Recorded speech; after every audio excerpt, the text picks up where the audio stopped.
ፊደልና ልሳን የተመረጡ የብዕር ትሩፋቶች በድምጽ የሚተረኩበት የበይነ መረብ አገልግሎት ዘወትር ቅዳሜ ረፋድ ላይ በዚህ አድራሻ ይደመጣል። ከኢትዮ ቲዩብ ጋር በመተባበር ይቀርባል።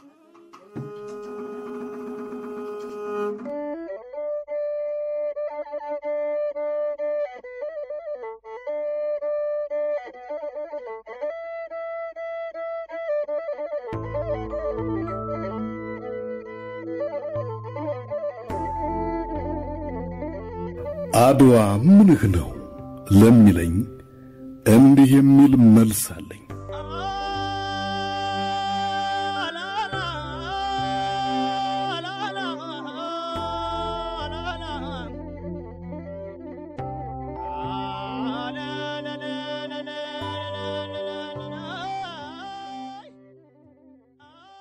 አድዋ ካባ ነው ከውድ ሐር የተሰራ ወርቅ ዘቦ የከተ ልብስ መከበር በሻተን ቀን ከሳንዱቅ የሚመዘዝ በአደባባይ የሚለበስ አድዋ ከኒና ነው የሚፈውስ የሚያበረታ ቀና የሚያደርግ ባለም ጀማ ማናችሁ በሚል ጥያቄ ስንደክም አይረቡም ተብለን ስንታማ አድዋ ማለፊያ ነው የሚያስከብር የሚያኮራ ባለማህተም የለፍ ወረቀት ቆዳችን ታይቶ ስንገታ መፍዘዛችን ታይቶ ስንገመት አድዋ ንቅሳት ነው የማይለቅ የሚያስፈራ የሚያደነዝዝ ገለጥ ሲደረግ አደጋን የሚያሳይ ተንኳሽን ሥርዓት የሚያስይዝ አድዋ ተራራ ነው ከተራራዎች ሁሉ የገዘፈ ከተራሮች ሁሉ ያደገ ትቢተኛ ኮረብታን ያሳነሰ እቡኝ ዳገትን አጭር ያረገ አድዋ የእግዚአብሔር እጅ ነው ታሪክን የገለበጠ ያልታሰበውን የፈጸመ ገናና ነኝ ያለን ያኮሰሰ ኋላ ቀር ነው ያሉትን ያስቀደመ ጥቁር ነው ብለው የናቁትን ያቀላ ነጭ ነው ብለው የካቡትን ያጨለመ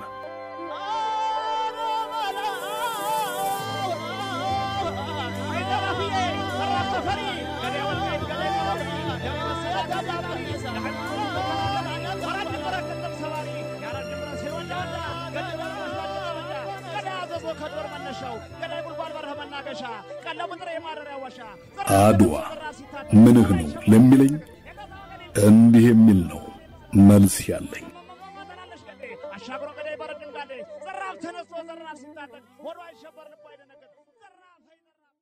እንዴት ናችሁ ውዶቻችን? በድጋሚ ስለተገናኘን ደስ ብሎናል። ይህ ፊደልና ልሳን ነው። ዛሬ የአድዋ ድልን ምክንያት በማድረግ ድሉን የሚዘክሩ ታሪኩን የሚያስታውሱ ጽሑፎችን በተከታታይ እናሰማችኋለን። የመጀመሪያው ጽሑፍ የሚሆነው የበእውቀቱ ስዩም ሀተታ አድዋ የተሰኘው ነው።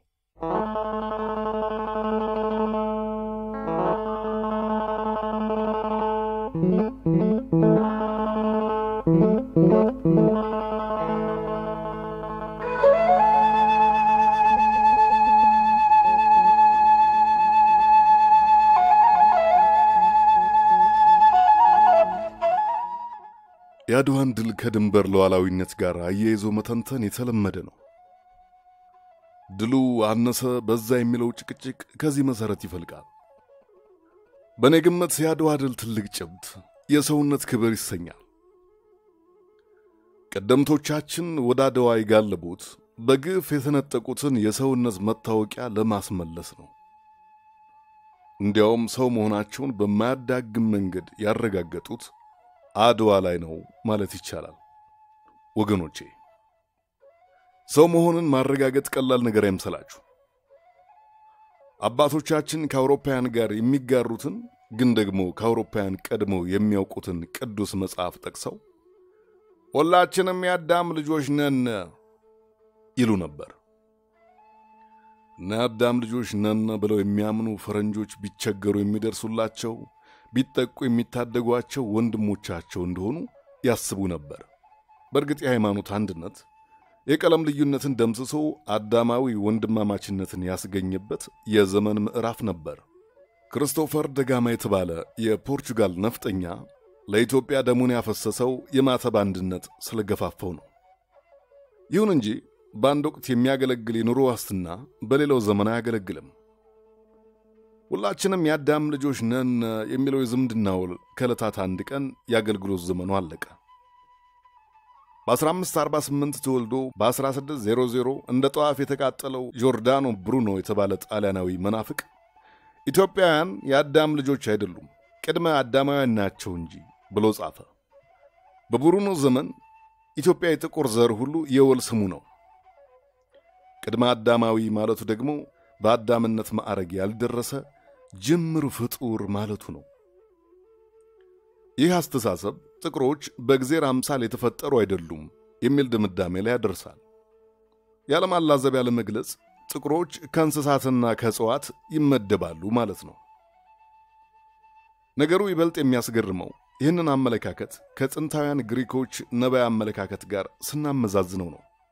ጥንታውያኑ ግሪኮች ጥቁሮችን ከአማልክት ጋር ያወዳድሯቸው እንደነበር ለመገንዘብ የሆሜርን ውዳሴ መስማት ይበቃል። ሆመር እንዲህ ይዘምራል። እናንተ ኢትዮጵያውያን ከሰው ዘሮች ሁሉ እንከን የሌላችሁ፣ ከተንኮል ከክፋት ከሰው ድክመት ሁሉ ነፃ የሆናችሁ፣ ከቶ ከምን ይሆን የተፈጠራችሁ? ምንድነው ባሪያችሁ? እግዚአብሔሮች ትሆኑ ወይስ ሰዎች ናችሁ? ከሐዲስ ዓለማየሁ ትርጉም የተጠቀሰ ነው።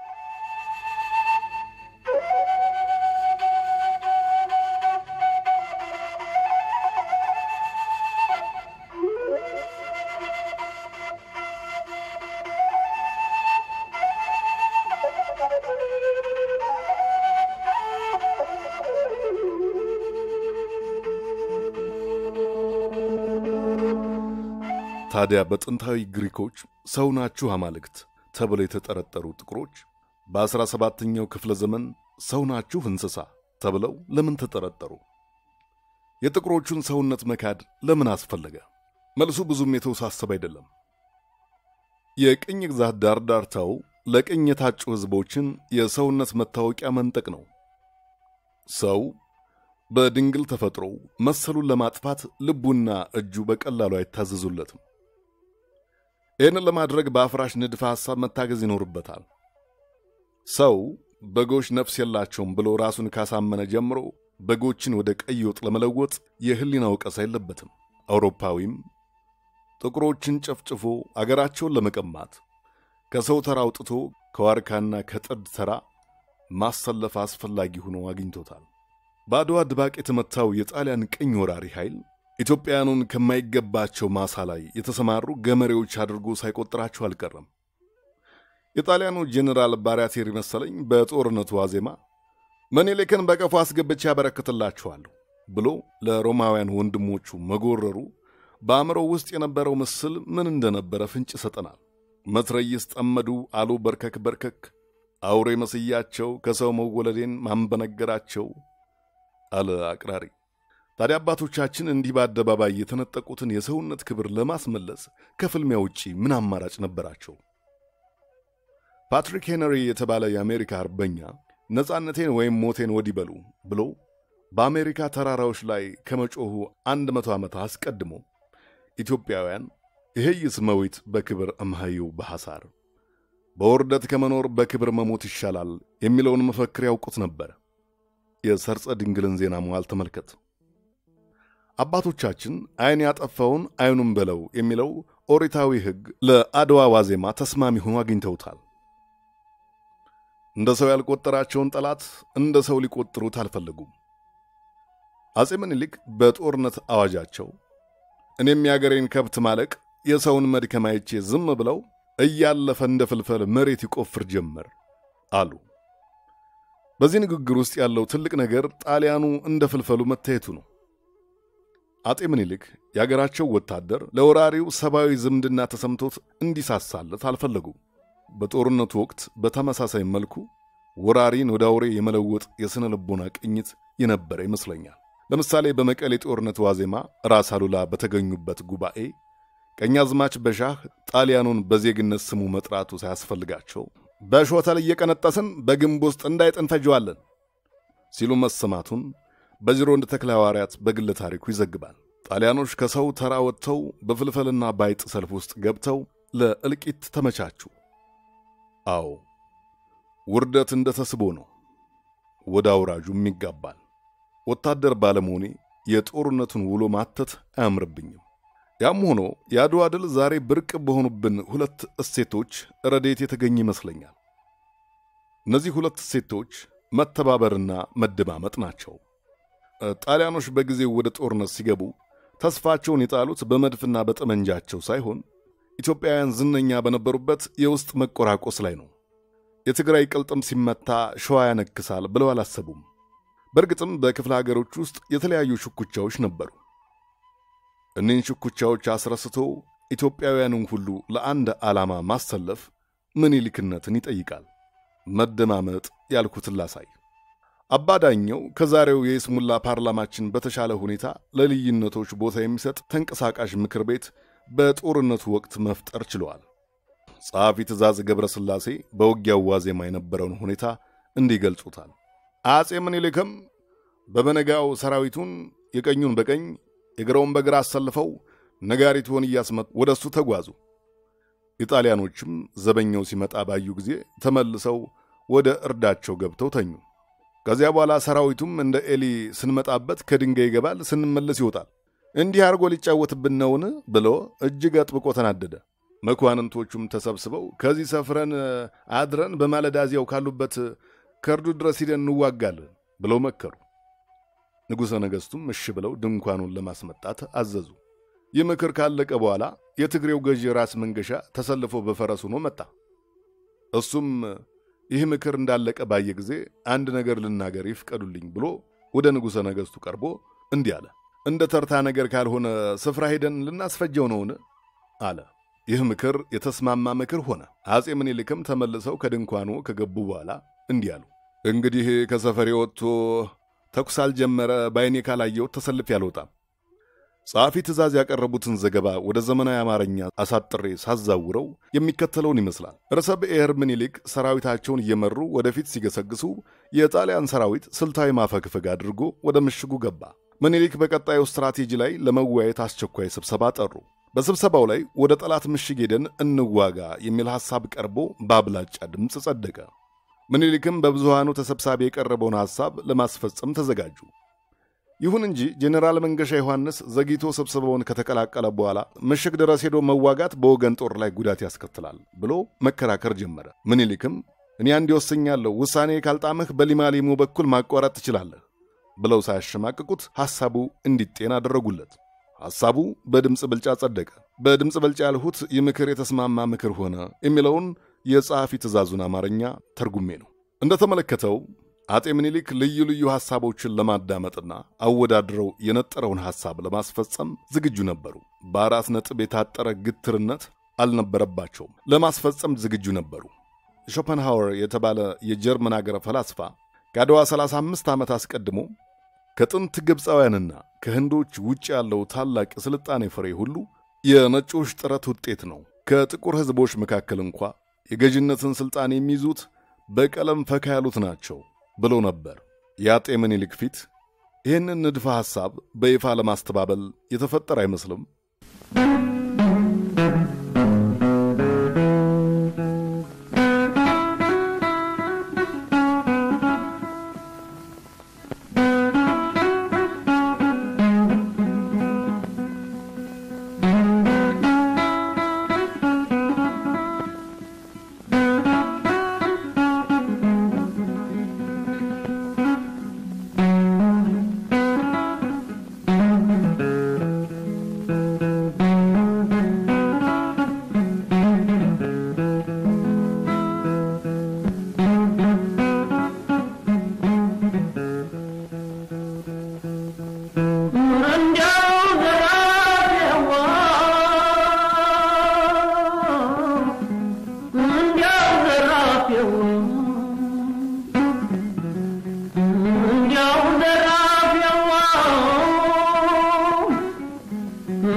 የምታዳምጡት ፊደልና ልሳን ነው።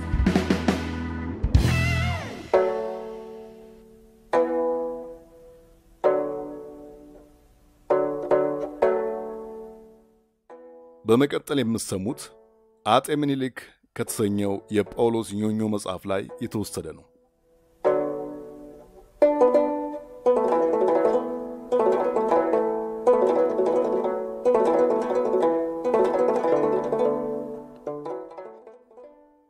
የአድዋ ጦርነት የተካሄደው በገናና በሁዳዴ ጦም ጊዜ ነበር። ክርስቲያኑ ዘማች በዚያን ጊዜ እንደነበረው የጦም ሥርዓት ራቱን በልቶ እስከሚቀጥለው ጀንበር መጥለቅ ድረስ ምንም አይቀምስም፣ ውሃ እንኳ አይጠጣም ነበር። አጤ ምኒልክ ይህን በተገነዘቡ ጊዜ ግብፃዊው አቡነ ማቴዎስን ጦርነት ላይ መሆናችንን ያውቃሉ፣ ሰራዊቱ በጦርነቱም በጦሙም ተደራራቢ ጉዳት እንዳያገኘው ያገኘውን እየበላ እንዲዋጋ ይፍቱት፣ ቢያስፈልግ ከጦርነቱ መልስ ይጾማል ብለው ጠየቁ።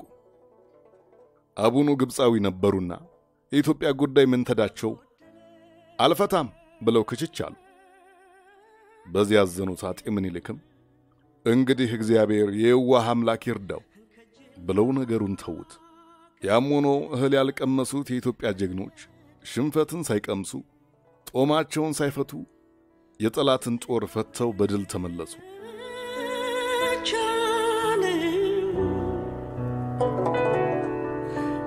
ያልከዳኝ ወዳጄ ወዳጄ ወዳጄ ወዳጄ ወዳጄ። በመቀጠል ደግሞ ጎደሎ አድዋ የተሰኘ አጭር ጽሑፍ ይነበባል። የዚህ ጽሑፍ ጸሐፊ ሕይወት ምሻው ናት።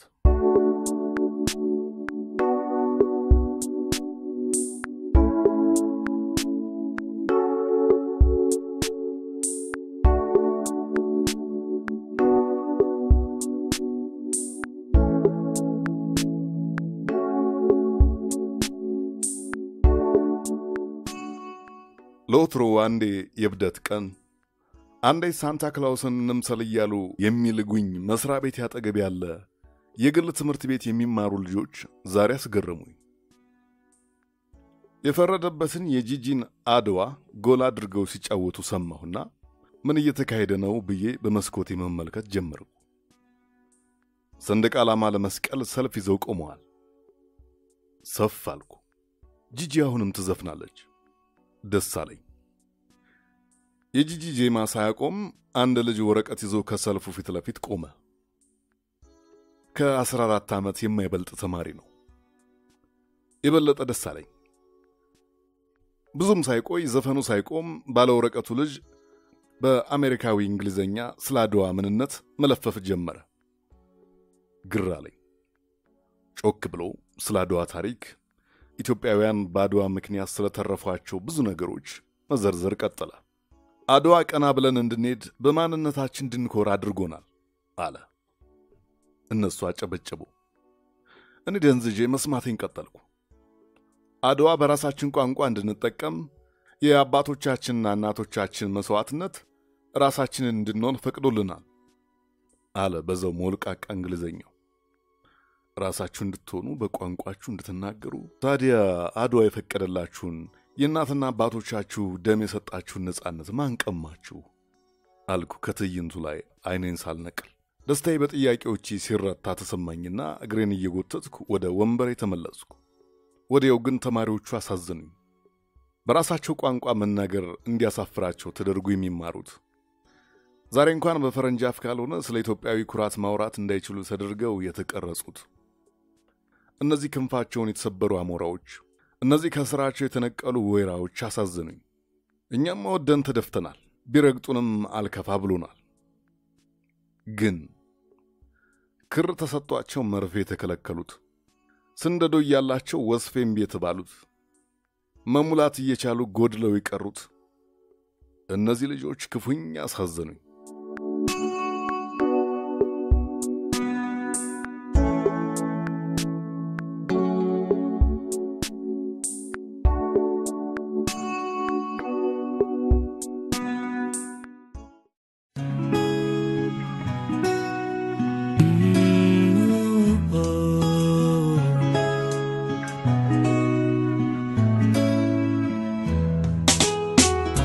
በናው ዘንድሮ ስሜቴም ተጎዳ ንገባበት ጠፋኝ መንፈሴም ይረዳ እንደ ደራሽ ውሃ ምስቅልቅል ሕይወቴ የያዝኩትን ስጥኝ ጠፋ ማንነቴ ስንት አዋቂ አባቶች በገነባት ሀገር ማንነቴን ጥዬ ባልማዶ ሳማትር እንደ ዛሬ ሳልሆን ስልጣኔ ያልኩኝ ያኔማ የኔታ ነበር ያስተማሩኝ። ባላየው እኔ ሳስተውዬ ፍሬው ትገባ ትንሽ እውቀቴ ዛሬ አጠፋኝ በቃ ይዞኝ ገባ ኋላ ቀር ያልኩኝ ሳጣጥል ስንቀው የበፊቱ የሕይወቴን መሰረት ምሰሶዬ አጣቦት ገፎ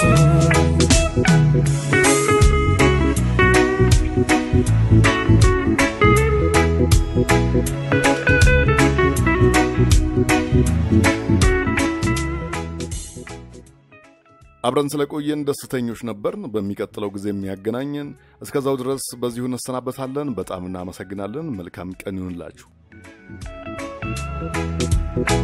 ባዛውንቶች ራስ በጠሊቅ እውቀታቸው መንገድ በሚያቀና ምክር ግሳጼያቸው ስንት ለፍተው ደክመው ሀገር ስተውኛል እኔ ግን ያሌላ ሀገር ጠረን ይስበኛል ቋንቋዬም ተዛባ ጉራማይሌ ሆነ ይኸው ጉብዝናዬ በከንቱ ባከነ